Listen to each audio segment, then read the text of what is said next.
Alors la première fois que j'ai entendu parler d'imprimante 3D, c'était sur un site de test de matériel informatique.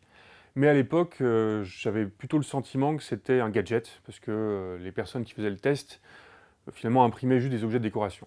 J'avais pas saisi le côté fonctionnel des pièces qu'on pouvait saisir avec qu'on pouvait fabriquer avec une imprimante 3D. Ensuite, au travail, dans le cadre du boulot, j'ai un collègue qui a fait acheter une imprimante 3D, il m'a montré un peu à quoi ça ressemblait, c'est là que je me suis rendu compte un peu comment ça fonctionnait. Et surtout, j'ai commencé à me poser la question, mais qu'est-ce que j'allais fabriquer, qu'est-ce que j'allais imprimer sur l'imprimante du travail? Et puis rapidement, j'ai découvert le projet RepRap, qui est un projet libre, un site où on publie, où plusieurs personnes peuvent publient des plans libres de machines d'imprimantes 3D.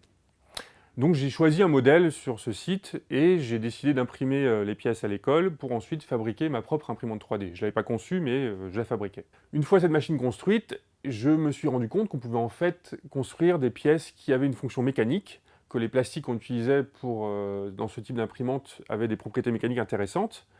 Et donc, après m'être formé au modeleur FreeCAD, qui est un logiciel de modelage libre, gratuit, je me suis dit, bah tiens, je pourrais concevoir ma propre imprimante 3D, juste pour le plaisir de voir comment ça fonctionne.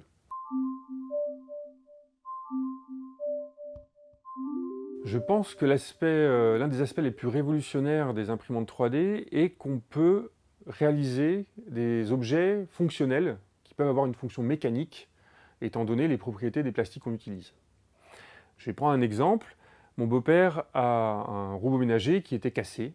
La pièce sur laquelle on fixe les outils pour pouvoir découper, râper, etc. les aliments était cassée.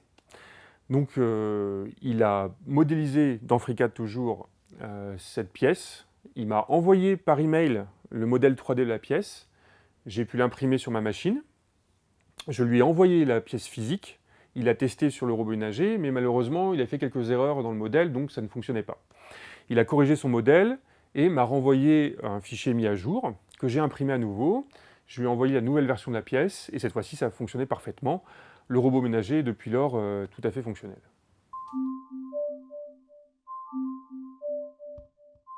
Alors, lorsque j'ai découvert le projet RepRap qui m'a permis de construire ma première imprimante 3D, en fait, j'ai découvert tout un univers qui est l'univers du hardware libre, du matériel libre. Et je connaissais le monde du logiciel libre, les gens qui échangent les logiciels qu'ils produisent, mais je ne connaissais pas ce principe de concevoir une machine et de distribuer les plans gratuitement sur Internet. Donc j'avais récupéré les plans d'une imprimante, mais j'ai découvert qu'en fait, il y a des gens qui conçoivent d'autres machines, et y compris ce qu'on appelle les CNC, des machines qui permettent de faire de la découpe de plaques de matériaux, par exemple du bois, du métal, etc.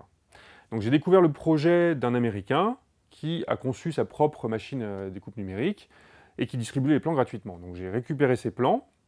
À l'aide de mes imprimantes, j'ai pu imprimer les pièces qui permettent de fabriquer cette machine. Et maintenant, grâce à cette machine, je peux même découper des pièces du châssis des machines que j'ai conçues, châssis que je ne pouvais pas construire moi-même. J'étais obligé de faire appel à une entreprise pour pouvoir fabriquer ces pièces. Maintenant, je peux produire intégralement toutes les pièces composant les machines que j'ai construites.